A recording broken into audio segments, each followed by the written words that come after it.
This is CBC Compass.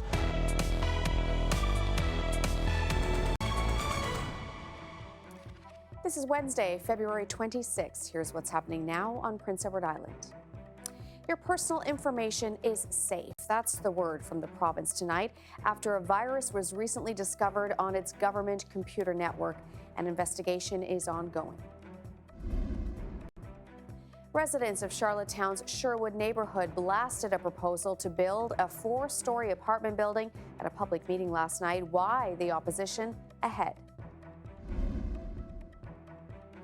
And tonight, digging up the past in an effort to preserve the history of Skinner's Pond for future generations, where this island man found his collection of treasures.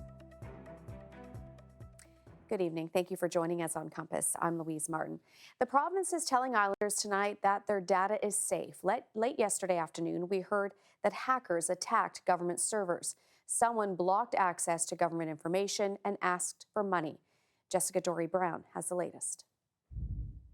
Officials say millions and millions of attempts to breach the government's network occur every year, and most of the time those attempts are successfully blocked. But this time a ransomware virus was able to enter the system, essentially locking it down and making government data inaccessible. Officials say immediately the focus was on containing the virus and stopping it, then assessing the impact. At this time, they don't believe any data breaches occurred.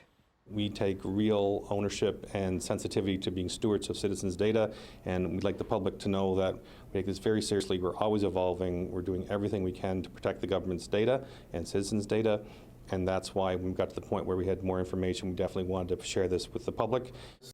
He says in cases like these, the goal is mainly to get money, not data. But an investigation continues to find out how the virus was able to breach the government's network and how data may have been impacted. While that's going on, the public may find some services are slower or temporarily out of order. Cybersecurity professionals say attacks like these are incredibly common and that PEI's government networks appear well protected against them. In this case, it sounds like the government did everything that we would expect them to, right? That they have all these systems in place to prevent it. And when something gets missed, which is easy, right? We never talk about systems that are 100% secure. What we do is we put in time and money and energy to make them as secure as we possibly can, and to respond appropriately if indeed there is a gap somewhere, knowing that there will always be that gap. And officials tell me there are currently 30 people working round the clock on that investigation into how this occurred and what may come of it. They say there's currently no clear timeline on how long that work could take, but that islanders will be alerted if any data breaches are discovered. Jessica Dory-Brown, CBC News, Charlottetown.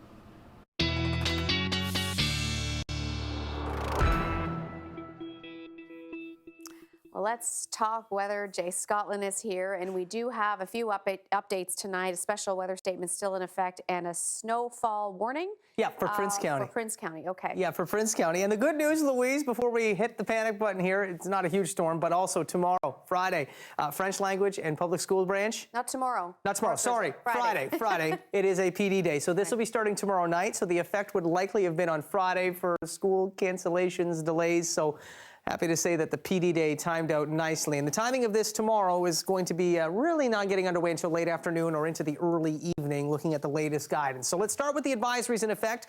Central, Eastern PEI, Queens, Kings County, still under the special weather statement, as is Prince County, also under that weather statement, but also a snowfall warning, and it's calling for amounts of around 15 centimeters possible into Prince County. I'm going to give you now my outlook for, and this will not just be snow, we're looking at a wintry mix of ice pellets, freezing rain, and for eastern areas, even some rain possible late Thursday night into Friday morning.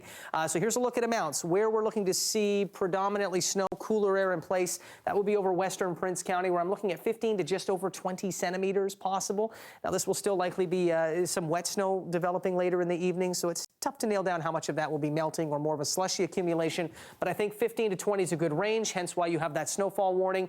As you head eastern Prince County into Queens County, 7 to 15 centimeters, and by the time you get into extreme eastern areas of Kings County, 2 to 7 centimeters. So essentially, higher end of this range is areas west, progressively less amounts of snow with more mixing the further east you head. So snowfall warning in place for Prince County, as that's where we're likely to see those temperatures staying at or below the freezing mark. Now, as for the timing of this, pretty quiet conditions tonight. Some fog possible this evening. Mostly cloudy to overcast start to the day tomorrow. As for when the messy weather looks to arrive, we'll roll this ahead into tomorrow late afternoon. Mid to late afternoon, the first of those light snowflakes start to fall, but it's into the evening hours we get into that mixing and the heavier precipitation in addition to very gusty winds before tapering off into early Friday morning with just lingering flurries. There's a look at the next 24 hours. The other thing I want to point out here real quickly, tomorrow night, easterly winds gusting as high as 90 kilometers per hour, just as that heavy wet snow and slush is falling. Louise? All right, thanks, Jay. Morel woman is out of her home tonight because of a fire. Officials say the woman was not inside this morning when it started. Her neighbor spotted the blaze and called it in. Firefighters from both the Morel and St. Peter's departments responded. We got the call here about 10:15, somewhere in that range.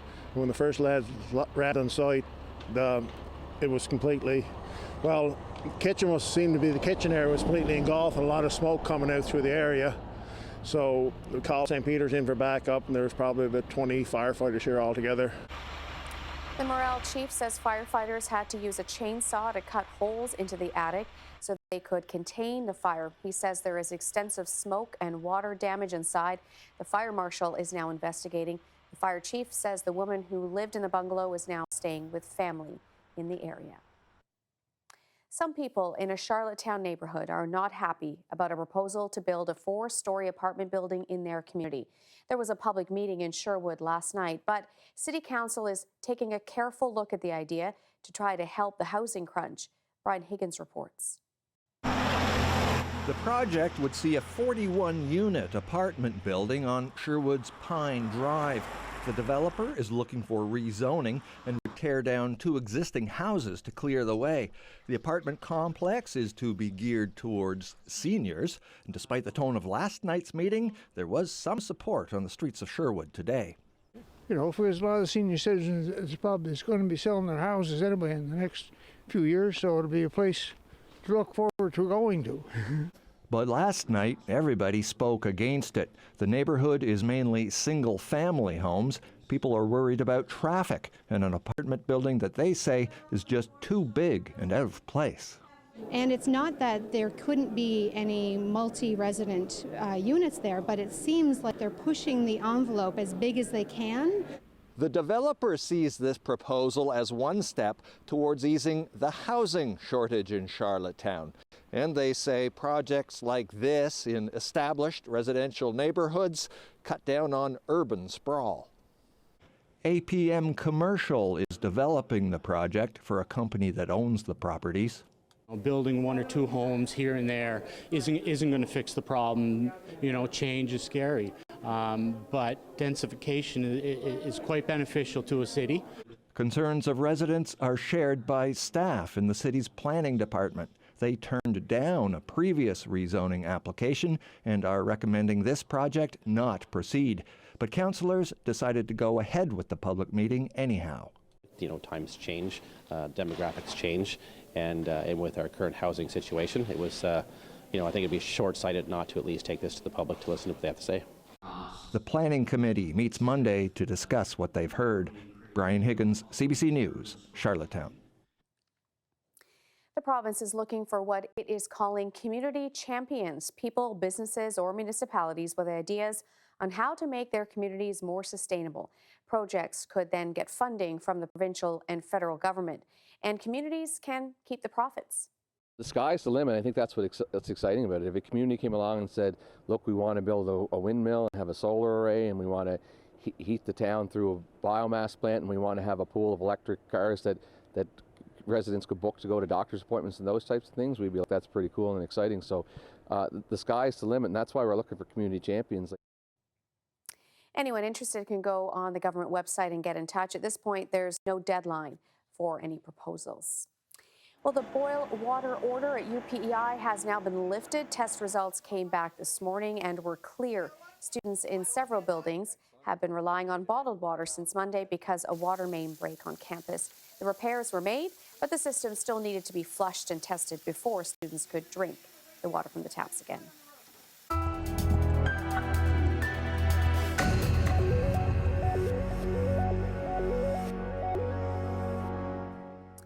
A Christian charity is now the focus of a class action lawsuit. It was filed against Gospel for Asia late yesterday in Halifax. Donors say that money raised did not go where it was supposed to. Angela McIver has this CBC News Atlantic investigation. Gourds, sewing machines, and all these wonderful items will make someone happy, someone smile. The pitch from Gospel for Asia's leader KP Yohanan sounds sincere, and it seems to work. In Canada, the charity raises, on average, $25,000 a day to help the poor in India. In Nova Scotia, Pastor Bruce Morrison championed the cause for 2 decades. Every Sunday, he encouraged his congregation to donate until he checked out Gospel for Asia's financial reports in India. They have to report all the money they receive from foreign sources in a year. And I found out about that, I researched it, and to my utter surprise, they weren't receiving any money from Canada. That was for an 8-year period between 2007 and 2014. Morrison also learned Gospel for Asia had tens of millions sitting in foreign bank accounts, and that $20 million of Canadian donation money had been initially used to build the charity's headquarters in Texas. Gospel for Asia says the money has since been paid back, but that doesn't ease the pastor's concerns. It'd be like me as a minister asking for funds to support some family on the street where their house was burned and they just needed help, and we took up an offering of $5,000, and instead of me giving it to them, I put it in my bank account for some other day. Christine Harris worked at GFA's Canadian office in Stony Creek, Ontario for 7 years. She also donated thousands to the cause. We stood up in front of church groups. I went to homeschool groups, encouraged kids to buy chickens for Christmas. In every way possible, I had tried to run with this and get money, get people to support it, and now we'd all been duped. At the charity's headquarters in Texas, spokesperson Johnny Moore gave CBC a rare interview. He says Gospel for Asia has done nothing wrong, and a recent legal settlement in the U.S. proves it. It explicitly states that all the funds that went to the field, that were designated to go to the field, went to the field. So made it to the field, what does that mean exactly? It means that the needs were met. That's what it means. But now the charity faces a similar battle in Canada. A member of Bruce Morrison's congregation in Nova Scotia is the plaintiff in the lawsuit, which alleges, among other things, that Gospel for Asia defrauded or made negligent misstatements and misused in excess of $100 million. The charity has yet to respond. Angela McIver, CBC News, Halifax. And a warning for you tonight about fake phone calls asking for money. The Royal Canadian Legion says someone is phoning people on PEI pretending to request donations on behalf of the Legion. So the caller asks for a credit card number and personal information. A campaign is not underway right now. The Legion says it does not do fundraising by phone, and most of its donations come from the annual Poppy campaign. A man in Western PEI says he's trying to keep the history of his community alive. He's doing it by collecting hundreds of items that he digs up at the beach or finds in old barns. Nicole Williams has his story. No one's ever seen a flounder jig, so the hooks would go this way. For the last 30 years or so, Eddie Doucette has been scouring his local beach and old buildings to find treasure. The blades are quite unique. Not many fishermen have ever seen a two-wing blade, just one wing broken off. Doucette looks for anything unique or with historical value, most of it coming from the community he lives in. Two types of codfish jigs. This one still has a fisherman's initial on him, MA. His giant collection lives inside his shed that he's dubbed the Frog Pond Museum, named after what Skinner's Pond used to be called. On the benches and hanging from the walls are hundreds of artifacts he's uncovered by combing the beach with his metal detector or looking through abandoned barns in the area. Everything from antique locks, fishing equipment, Chinese coins, and dolls that he says date back to the 1800s. You just never know what you're going to find. You know, there's no 2 days going to the beach that are alike. Some days you don't find anything, but some days you find exceptional things that the local fishermen have never seen. In part, the hobby is inspired by Doucette's love of history, but he says it's also an attempt to connect with his own history. Doucette often searches the old lobster factory site where his grandfather used to work. Never got to meet him, and just trying to fill in gaps. At this point, Doucette estimates he's dug up nearly 100 pounds of lead out of the beach. If he finds a metal object that he's sure has no historical value, he melts it down and makes it into art. His hope is to see an official museum built in the area so he can donate his findings to preserve the community's history. But until then, there's room on the wall yet. I'm definitely not done. You know, it'll be a hobby till I die for sure. Nicole Williams, CBC News, Skinner's Pond. Pretty amazing indeed. All right, much more still to come on Compass tonight before 7 o'clock. Coming up, this is actually peak flu season on PEI, and island pharmacists have some practical advice ahead.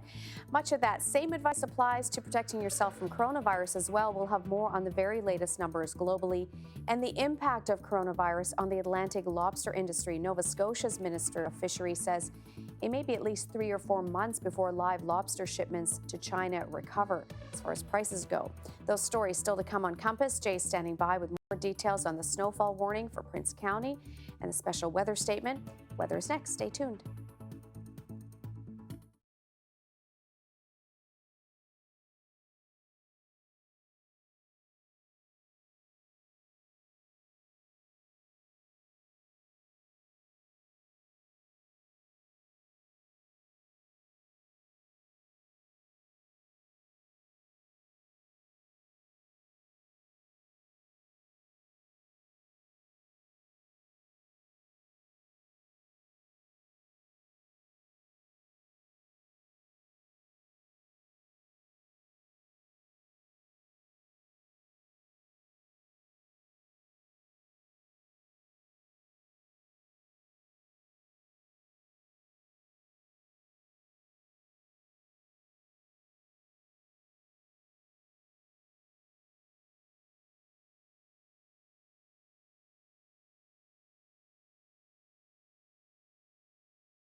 So we got a little bit of a messy night. Not tonight. Well, a tomorrow little night. foggy out there Little and misty out there this evening. Yeah. Yeah, it kind of changed over the last hour or so.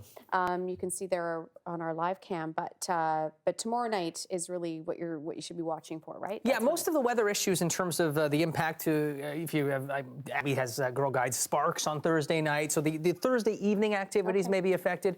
Friday morning, I would still be checking the Storm Center page. That being said, there's no school Friday morning, so we're getting off easy on this one. And Compass will not be canceled. Oh, we're still on?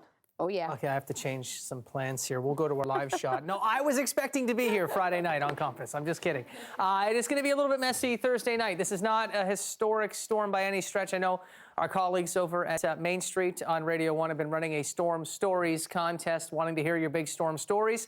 This shouldn't be one of them because it's not going to be that big. That being said, it is enough to see some greasy conditions, some slippery conditions, or slippy, as we say here on PEI, conditions on the road with wet snow and an icy mix for central and eastern areas. Also, as we look up west, western Prince County, this is where we could be looking at more significant snow, just with some cooler air in place. You could see amounts as high as, or just over 20 centimeters in some areas. Let's look at our temperatures this hour across all three maritime provinces. Temperature has dropped back below the freezing mark here on PEI between -3 and -4. So after a day where we were up a degree or two above the freezing mark with some sunshine, meant a lot of snow was melting. Now the temperature has cooled, some ice patches, and more importantly for your evening commuting tonight, fog patches and mist, I think, is the bigger concern. Just as that air starts to cool, we start to see that fog forming, and that can have a big reduction in visibility in some areas. Here's a look at our winds at the moment out of the north, generally coming in off the Gulf. Now, I'm going to fast forward this to tomorrow evening. So around 9 o'clock, 10 o'clock tomorrow evening, this is the wind picture. This is just one forecast model, and others are a little bit more robust in terms of the wind speed. But you can see a predominantly east to northeasterly wind roaring in 70 over 80 kilometers per hour for those peak gusts. Some forecast models have the gusts beyond 90K. So we'll be looking at some heavier wet snow falling, mixing with ice pellets and even some freezing rain possible. That'll be weighing down on branches and lines. Then we get some strong easterly winds roaring through. There is the potential not just for slippery conditions and reduced visibility with blowing snow tomorrow evening, but also for some local outages as well. Now, the winds will begin to drop off. They will ease after midnight. They're quite brisk into Friday, but the gustiest winds and the heaviest precipitation will be Thursday evening. There's a look at the satellite and radar picture this hour. Pretty quiet across the island. The only real cloud cover is at ground level in the form of that fog and that mist. We do have the area of low pressure that is going to bring us the mess well back to our south and west, but as it approaches, we will watch for the clouds to really not increase too much overnight. I do expect generally overcast conditions developing early to mid-morning tomorrow. In terms of the precipitation, it'll arrive as snow late afternoon into the early evening. And then as we get into the evening hours, heavier precipitation, and we start to see that mixing predominantly over central and eastern areas, which is why your snowfall and ice pellet accumulation totals will be less for areas east versus up west, where this will be mainly a snow and blowing snow event with some very strong and gusty conditions. Now, as I roll this ahead into your Friday morning, lingering flurries possible and more cloud than clear sky. Blowing snow may still be an issue in some areas with brisk west to southwesterly winds. But in terms of the worst weather, it's really Thursday evening that we can expect the strongest winds and the heaviest of that snowfall. Not record-breaking accumulation, but messy roads will have an impact on travel, and depending on how quickly it's cleared, you will be wanting to check into Friday morning as well for any delays or issues getting across the island. There's a look at our overnight conditions tonight. Some fog and mostly cloudy sky. Mist possible, some light drizzle, but nothing too heavy. Winds will be increasing, though, through the overnight hours, gusting near 40K by early tomorrow morning. And then that snow arriving into the late afternoon. You may see it as early as mid-afternoon for folks up west. Central Eastern PEI, it's a similar story. We'll watch for temperatures to stay about around where they are at the moment through the overnight hours tonight. Snow arriving into the late afternoon for central and eastern areas with the heaviest of that precipitation and the mixing occurring with the very strong winds into your Thursday evening. Still windy, lingering flurries, but not nearly as rough into Friday. Will be much better conditions then. Just may have to allow some time early morning for the roads to be cleared, and then into that long-range forecast, cooler temperatures for the weekend, but we do get back up above the freezing mark into the middle part of next week. Here's a quick look now at your national temperatures map as we take a look at those temperatures across the country. Now let's take a look at our photo of the day. Diane sending this one in. Some horses named Jack and Jill, and this was taken in Selkirk. And that behind them is that lovely sunset from Monday evening. That is a beautiful, beautiful shot. Thank you so much for sending that one in. If you want to get us those photos, compass@cbc.ca, best way to do that, or through social media. The details are online. Louise? Thank you very much, Jay. Coming up, it is peak flu season on PEI, and the PEI Pharmacists Association has a reminder for Islanders. It's advice on how to stop the spread of viruses at this time of year and how many vaccines it has given out. Our conversation is just ahead on Compass. Thursday on Island Morning, Annie Ladarut left China for a 2-week vacation. She never expected that she would be shut out of the country, and now she's teaching her international students in China over the internet. We'll talk about the challenges on the next Island Morning.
Well, we have been talking a lot about coronavirus and COVID-19.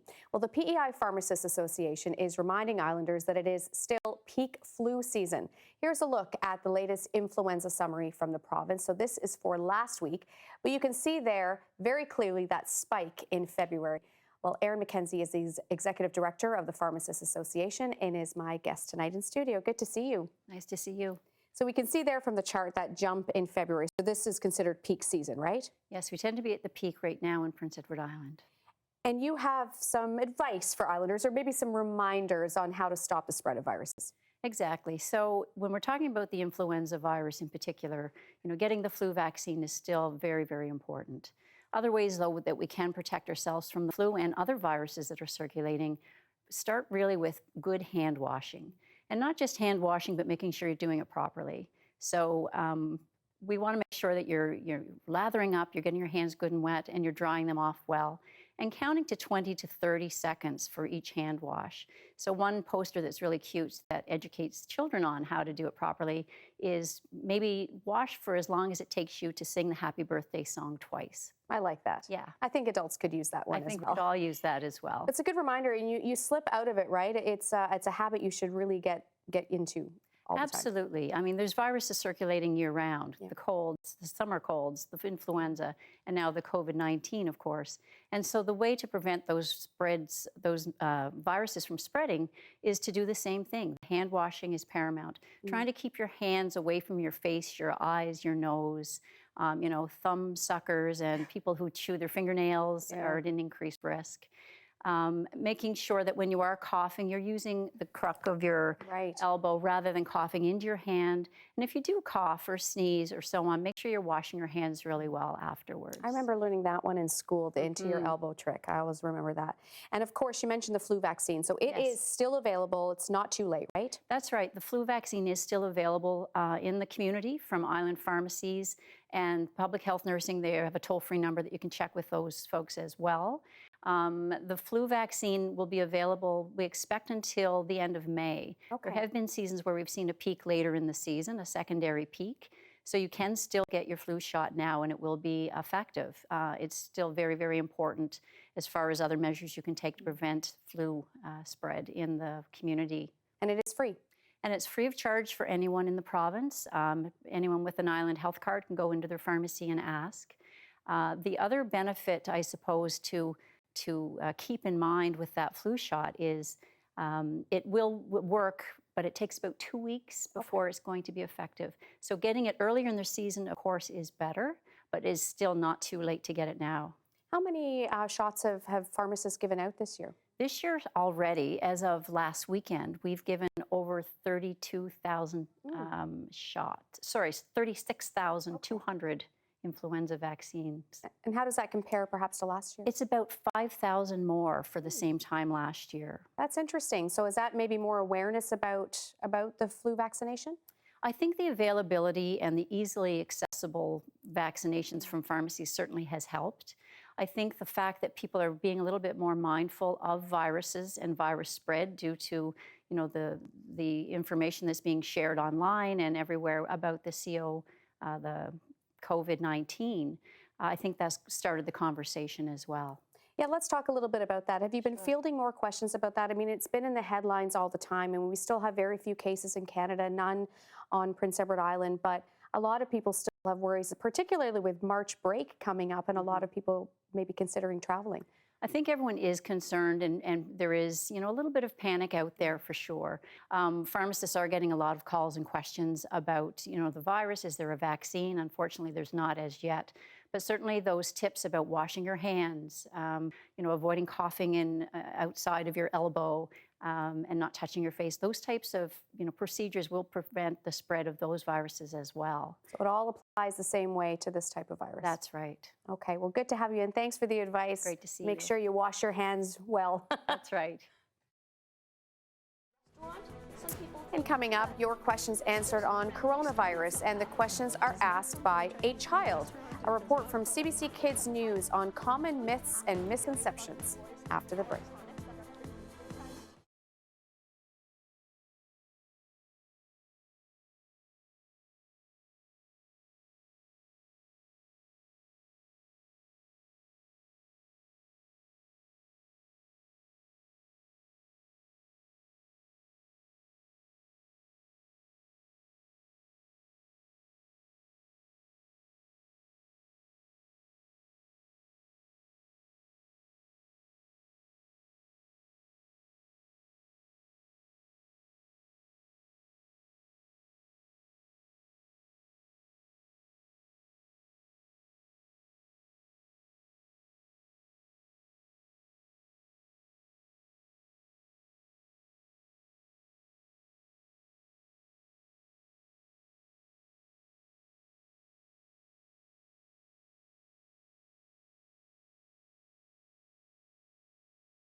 More countries are reporting cases of COVID-19. Brazil has reported the first case in Latin America, and there are hundreds of new cases today in Asia.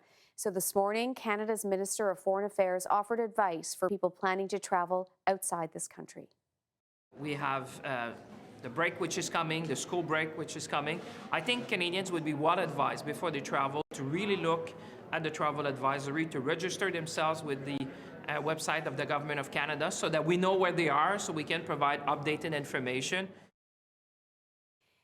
The number of new coronavirus cases outside China have exceeded those in the country for the first time. In Europe, Italy is dealing with the brunt of the outbreak. The number of infections there doubled to 400 this week. Most of it is concentrated in the northern region. On top of the health concerns, though, the outbreak is having a big effect on the country's tourism as well. CBC's Renee Filipponi has more. Normally bustling with people all looking for the best picture. Today, the pigeons far outnumbered the tourists in this piazza. This American couple have been following coronavirus news and felt, for now, it was safe to come. It's good to be in the know and know what's going on, so we'll definitely keep an eye on it and just hoping for the best, having a fun vacation. Many don't see the fun. Guide Marta Ronconi has only booked one group all week. Usually, a tour guide works 7 days on 7 days. So just half day in a week is something quite unusual and very dangerous. Ronconi believes Milan is safe and says the government may have gone too far by closing museums and schools here. Watching news, it seems that the end of the world will be tomorrow. But, no, it's just something paranoid. But it does feel like some kind of apocalypse for the staff who stare at empty tables and struggle to get customers. Possiamo chiudere and close the bar. Yes, close. If it continues, the manager says he will have to shut down. Every day is a very, very full this place. But now, no, it's a very big problem for the economy of Italy because the Milan is a capital of business. Today looks more like a weekend in the financial and fashion hub of Italy, rather than rush hour on a Wednesday. This hotel manager says in just the past couple days, he's lost 60% of his business. Everybody is canceling it now, not only for tomorrow, but also for this spring period. This is crazy. It's so bad, he's asking staff to take vacation time and says the fear is moving faster than the virus. The cancellations are not only for Milan area, they are spread in Venice, in Turin, in Rome, in Florence. Tourism makes up 13% of the Italian economy, and if the world keeps turning away, it could be devastating for a country already struggling financially. Renee Filipponi, CBC News, Milan, Italy. So, of course, there's still a lot of questions out there about coronavirus, how you get it and how it's spread, and children are hearing about it as well and wondering those very same things. CBC Kids is a news website for children, and one of its contributors sat down with a provincial health officer to talk about some of the myths out there. Have a look. So CBC Kids News is a news website for kids aged 9 and over, and you can visit that website, cbckidsnews.ca, for more information. More Compass after this.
So Lobster PEI says it's not too concerned right now about a drop in lobster prices due to the coronavirus in China. Charlotte Campbell told us today the industry is hopeful the situation will be back to normal by the May fishing season on the island. But in Nova Scotia, the Minister of Fisheries there says it may be at least 3 or 4 months before live lobster shipments to China recover from the impact of coronavirus. Paul Withers reports. Today at Canada's largest seafood conference, Nova Scotia announcing a new $2.5 million lobster research center at University St. Anne. A key goal, improve handling and shipping of live lobster for export. Looking at containers for air flights, so the survival rate is higher. This is big business. For the first 10 months of last year, live sales to China were $384 million. But shipments have been largely grounded since late January by the coronavirus outbreak, down from 9 flights a week to 1.5. It's a blip at the moment. Today, Keith Caldwell says this is a setback. Nova Scotia has not lost the China market. That will recover with demand. It'll be 3 or 4 months at least in the whole process. But again, we don't know until we see what happens with how they control the virus and how that's all done. As we're seeing it's being spread to other parts of the world, including Canada now. It's a concern for us. It's a serious concern, not just with lobster, but everything we export there. The coronavirus slowdown hit at a time when fishing tends to be lower in southwest Nova Scotia. The next lobster season opens in April. These people are hoping business comes back during their season. And I'm kind of hoping we'll see recovery June, July, but really it's up in the air. We don't know how it's going to spread. It's a pretty big blip. I don't know. I think it's a big deal. I think particularly the way they've dealt with it, they've closed stuff down. That's a big deal. The Chinese government wants to get its economy back on track. That means getting workers out of their homes and back to work. All the way to 1.2 billion. This consultant says when demand returns, so too will those overseas flights. From last week, there's inquiries from China directly to Nova Scotia for live lobster. I hope everything will be back in slowly between April and May. One lobster shipper says an early summer return to normal is wildly optimistic. Meanwhile, it has not affected prices at the wharf so far, which have stayed strong. Paul Withers, CBC News, Halifax. More than 30 years after she was sexually abused by her paddling coach, a Halifax woman is speaking out, hoping to shed more light on abuse in sport. The woman, who cannot be identified because of a court-ordered publication ban, wants to see more safeguards in place to protect athletes. CBC's Emma Davey reports. For almost 3 decades, this Halifax woman was guarding a secret. What happened between her and her paddling coach when she was a teenager made her feel guilt and shame. It was a constant stress for quite a while, worried that people would find out. Yeah. And even to the point where I've been married for 20 years and my husband has only recently heard the details of what happened. So the person that I love and trust the most in the world, I couldn't bring myself to tell him. She was abused by her coach, who worked at Masqua Aquatic Club in the 1980s. It would be years before she would gain the courage to finally share her story with police. Last month, her former coach, Donald Paul Henderson, was sentenced to 90 days in jail. He pleaded guilty to 1 charge of sexual touching. The woman says for too long, power imbalances between coaches and athletes have been allowed to go unchecked. You look up to your coach so much, so you might feel flattered. You know, it's just they're in a position of authority over you. So I think it's a much more vulnerable situation. In the last year, Canoe Kayak Canada has set up an independent group to evaluate complaints. The organization says more safeguards are coming next month, but so far the system is working and people are coming forward. We need to ensure that when athletes walk into a canoe club, they know that it's going to be an environment where they're safe. You know, it's incumbent on all of us, our sport leaders, to create an environment for our athletes that is safe and inclusive, free of harassment, abuse, discrimination, but also just a positive environment for athletes to thrive in. We take that very, very seriously. The woman says she's glad to see there are new ways for people to come forward. She hopes that people will speak up. If you have suspicions, if you think something might be going on, don't keep quiet about it. Look into it or reach out to that young person. Don't just turn a blind eye, because that young person is guarding a secret. They don't want anyone to know. Henderson still faces another sexual assault charge relating to a woman who was also a teen at the time of the alleged incident. He has pleaded not guilty and will appear in Nova Scotia Supreme Court on Thursday. Emma Davey, CBC News, Halifax. A taxi driver in New Brunswick has been suspended following a Shediac woman's claim of assault. She was out in Moncton on Saturday night and thought she'd take a taxi home, but she says that decision put her in danger. Tori Weldon has that story. When Chantal Ten D'Alba got into the cab on Saturday night, she was trying to do the right thing. After dinner and dancing, she called the same white cab driver that had dropped her off downtown. He had given her his number and offered to drive her back. But once in the car, polite conversation quickly turned to discomfort.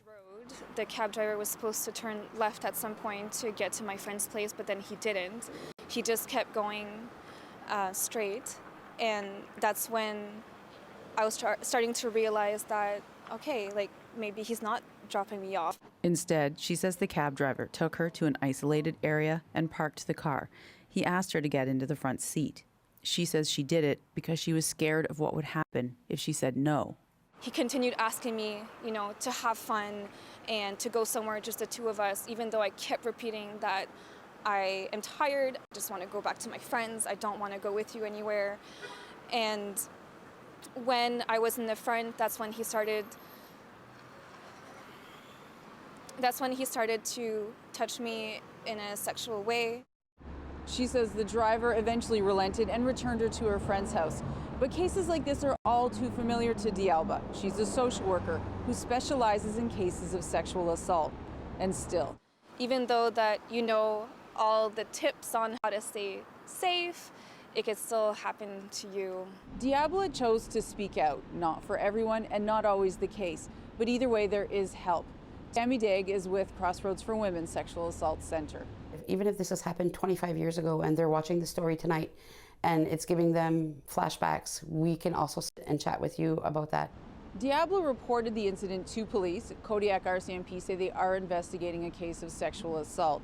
The CBC was able to speak to the owner of White Cab, and he says he received a complaint and a driver has been suspended while the company and police look into the matter. Tori Weldon, CBC News, Moncton.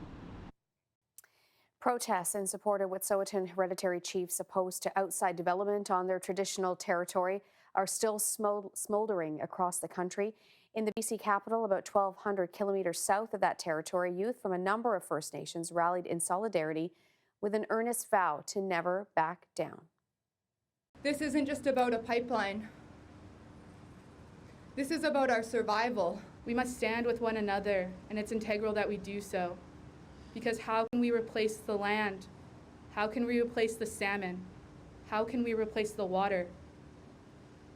We can't. I just want to make it clear that we are not anti-pipeline protesters. We are Indigenous. The protesters have been camped out on the steps of the BC legislature for days.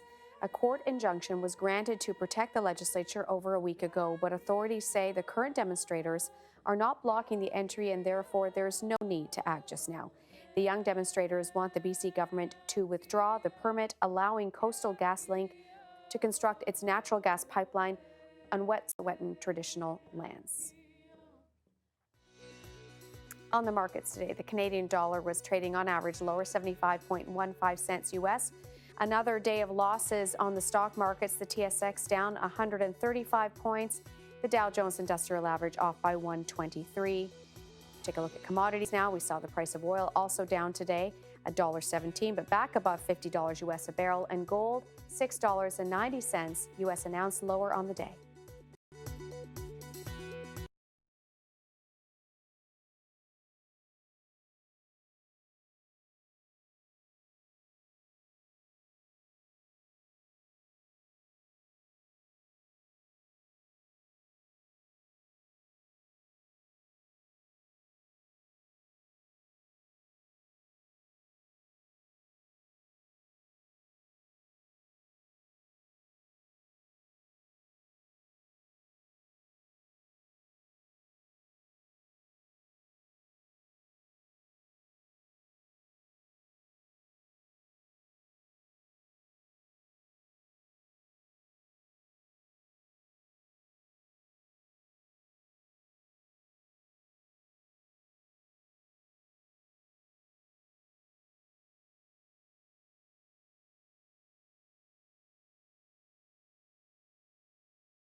Well, it was Pink Shirt Day in schools all over the world today. Students here at Parkdale Elementary in Charlottetown were, as you can see, in full spirit. Of course, wearing the pink shirts to school show a stand against bullying. The annual event began over a decade ago after a boy at a school in Nova Scotia was bullied for wearing a pink shirt.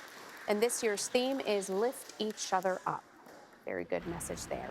The city of Charlottetown also showed its support for Pink Shirt Day today. City staff wore their pink shirts, of course, but for the first time, this anti-bullying flag was raised at City Hall to show support for the initiative.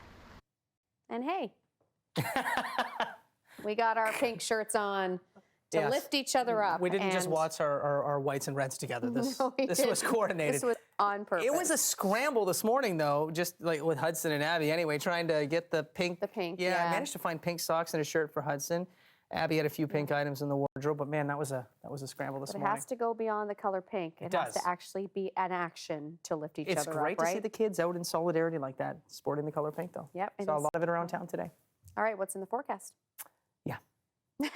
Do you really want me to get to this? It's not the biggest storm ever, but it's starting to get bad as we get into the late afternoon tomorrow. Maybe a few peaks of sunshine in the morning, but by late afternoon, some snow, strong winds, and then that mixing tomorrow night. Could be a bit messy Alrighty. out there. Stay tuned for more details tomorrow, and we'll see you then. Good night, PEI.